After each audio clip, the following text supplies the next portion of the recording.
Namanya Mat Hanu, orang-orang memanggilnya Matan. Sejak kecil hidupnya sudah sengsara semenjak ditinggal kedua orang tuanya yang meninggal dalam tragedi kebakaran.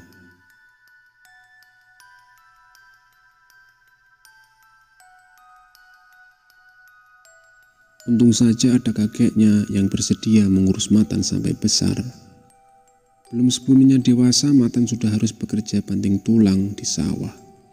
Dia hanya mampu menyelesaikan pendidikan SMP karena kemuanya sendiri. Katanya pendidikan bukan untuknya. Dia menjadi buruh tani yang selalu datang tepat waktu ke sawah orang lain. Kerjanya pun bisa dibilang sangat memuaskan. Saat menjadi buruh tani itulah dia bertemu Siseh. Bapaknya Siseh adalah salah satu orang yang menggunakan jasa Matan untuk menggarap semua sawah ketika itu. Siseh sendiri punya tugas untuk mengantarkan makanan ke sawah. Ketika mereka bertemu, sepertinya obrolan mereka cukup cocok. 2 bulan kemudian, rumor mengatakan kalau mereka sudah pacaran. Namun orang tua Siseh dikenal religius. Ketika mendengar rumor pacaran itu, mereka langsung memaksa Siseh dan Matan untuk menikah.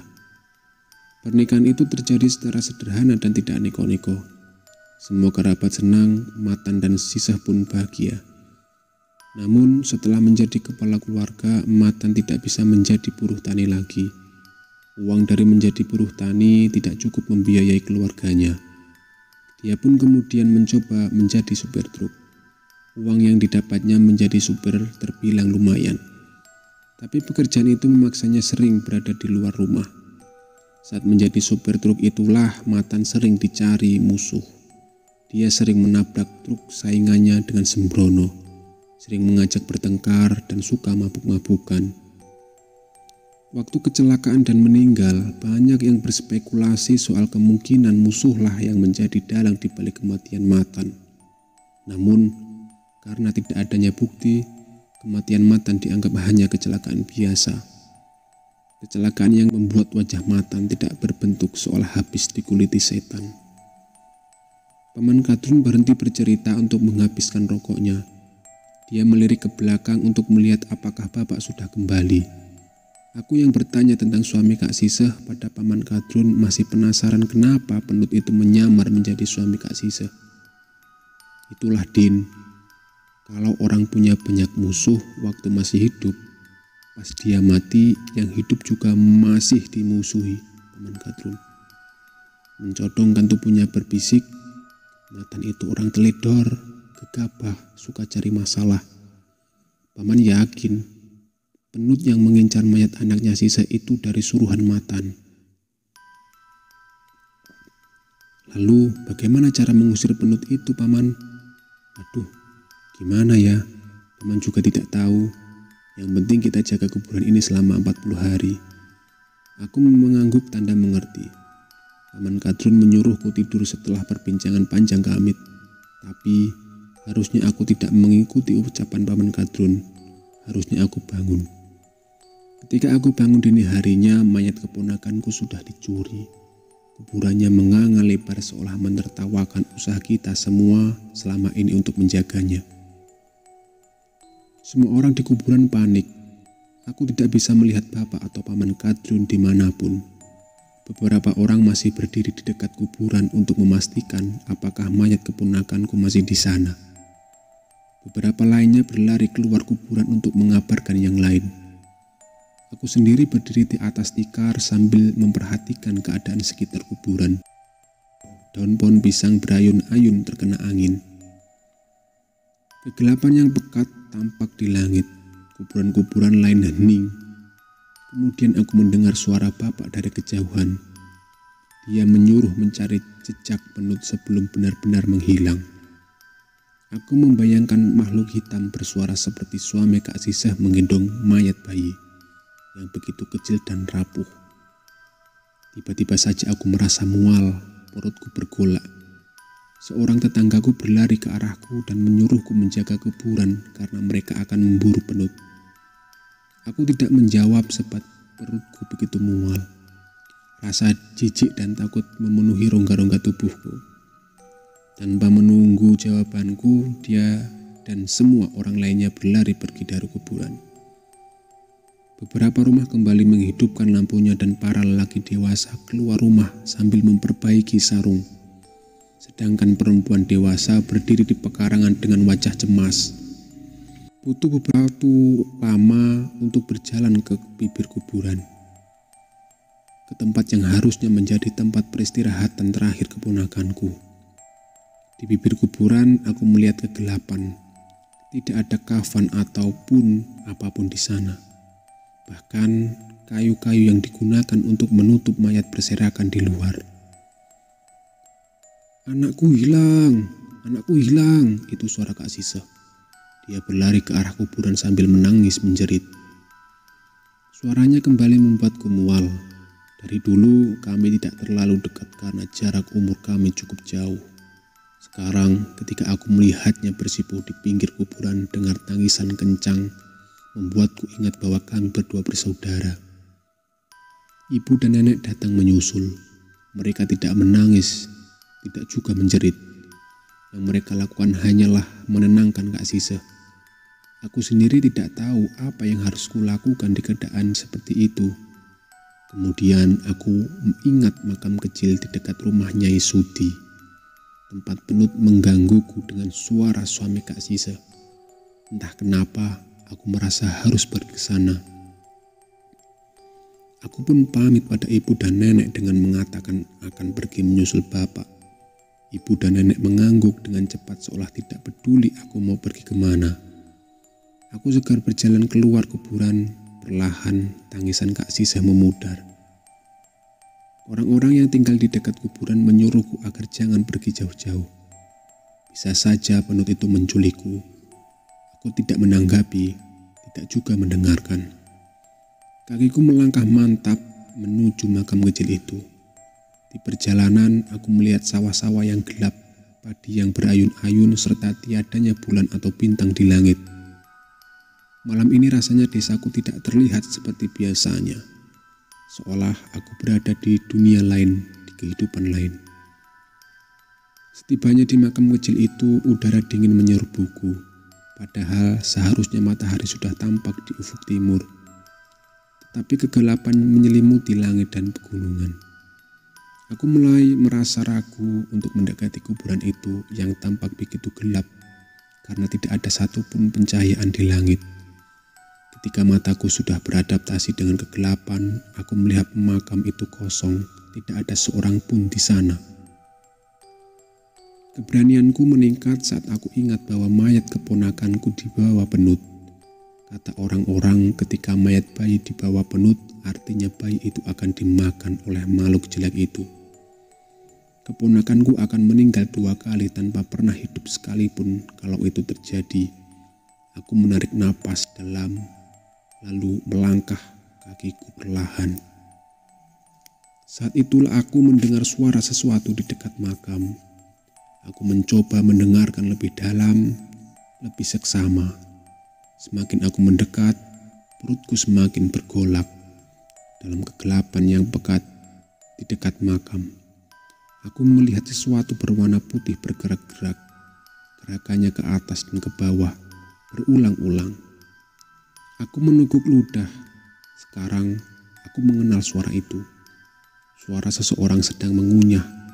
Bibirku terkatup dan seluruh tubuhku bergetar. Hidungku membaui keamisan di udara. Kalau aku memejamkan mataku sekarang, pasti tidak akan ada berbedanya. Namun, aku harus terus melihat ke depan untuk memastikan bahwa suara yang kudengar bukanlah sesuatu yang buruk. Tapi bagaimana kalau itu penut? Kakiku menginjak daun kering dan menimbulkan suara keras yang menggema. Setelah itu hutan kembali menjadi sepi.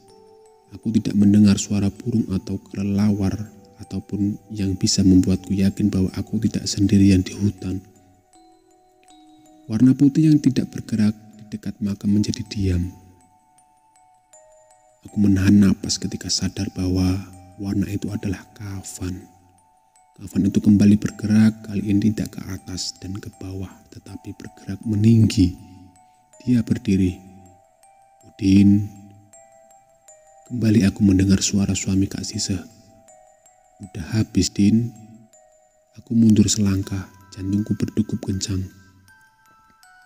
Kafan itu berjalan mendekat ke arahku. Di balik kafan yang mendekat itu, aku melihat kafan lain yang lebih kecil menggantung di ujung makam.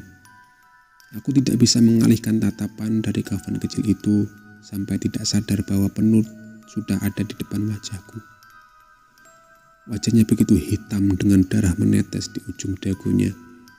Yang bisa kulihat hanyalah kafan yang melingkari wajahnya.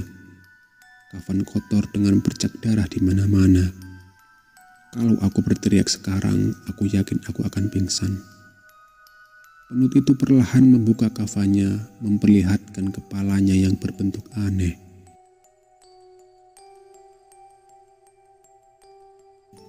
Dia tersenyum menunjukkan gigi-gigi putihnya.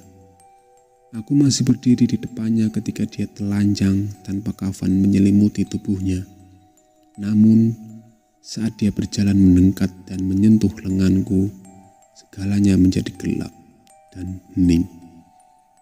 Bapak bilang segalanya terjadi begitu saja atau cepat. Penut itu sudah membawa pergi mayat keponakanku dan hanya menyisakan kafannya saja. Kabar bahwa Penut mencuri mayat bayi tersebar di seluruh desa. Banyak orang yang berkumpul di rumahku. Beberapa bahkan terang-terangan bertanya apakah aku sempat melihat Penut itu membawa keponakanku. Aku tidak menjawab karena ibu menyuruhku diam saja di dalam kamar. Suasana di rumah terus-menerus ramai. Berbagai orang menyampaikan duka dan solusi. Bahkan ada dukun yang diundang tetangga untuk mengetahui siapa yang menyuruh Penut mencuri mayat keponakanku.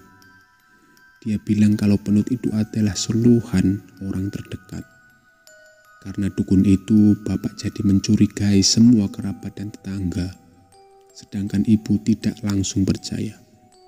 Aku sendiri tidak mengerti kenapa semua orang begitu fokus pada siapa yang menyuruh Penut mencuri mayat bayi. Tetapi tidak peduli dengan kosongnya kuburan keponakanku. Kuburan itu kosong melompong, tidak ada mayat di dalamnya. Bagaimana kami bisa yakin bahwa dulunya Kak Siseh melahirkan seorang bayi jika tidak pernah ada tubuh bayi? Bukankah kami seharusnya memanggil polisi dan dukun? Pertanyaan-pertanyaan itu hanya berkubang di benakku. Lalu ketika aku memikirkan makam itu, saat aku melihat Penut, aku tidak yakin polisi akan percaya pada pengakuanku bahwa makhluk hitam itulah yang memakan mayat keponakanku. Makanya sampai habis, yang tersisa hanya kain kafan kecil berlumuran darah. Mungkinkah itu hanya imajinasiku? Jangan-jangan yang kulihat hanyalah seekor hewan buas, hewan yang menggaruk kuburan dan memakan mayat keponakanku. Hewan itu pasti berbulu putih seperti kafan dan dia membawa mayat keponakanku ke makam kecil itu. Atau jangan-jangan itu hanya mimpi. Karena ketika bangun aku sudah berada di atas tikar di tengah rumah. Ibu memijat keningku dengan minyak sayur. Lalu dia bilang aku tidak perlu menceritakan apa-apa. Bagaimana mereka bisa menemukanku saat aku pingsan? Apakah aku pingsan di kuburan? Lagi-lagi semua pertanyaan itu tidak pernah mendapat jawaban. Yang aku lakukan pada hari-hari setelahnya hanyalah diam dan mendengarkan. Berbagai teori dan solusi datang dari berbagai orang sampai aku muak. Namun seorang kiai yang pernah menjadi guru ngajiku datang berkata, "Relakan saja, relakan."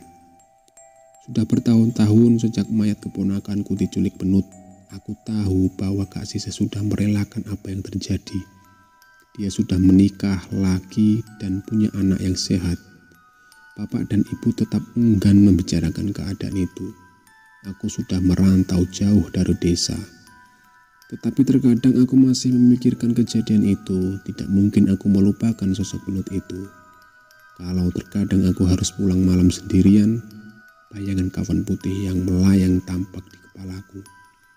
Lalu suatu hari bapak menelponku untuk mengatakan bahwa ibu sakit-sakitan. Aku harus pulang. Pulang bagiku adalah pilihan yang sulit rasanya. Kalau aku pulang, aku bisa melihat wajah penut itu lagi di setiap sudut desa. Namun aku harus pulang. Mungkin kalau aku merelakan kejadian itu, aku bisa pulang dengan tenang. Hanya saja itu tidak mungkin, karena aku percaya bahwa pada malam itu aku berhadapan dengan makhluk paling kejam yang bisa kembali kapanpun dia mau untuk merebut sesuatu dariku. Wassalam, tamat.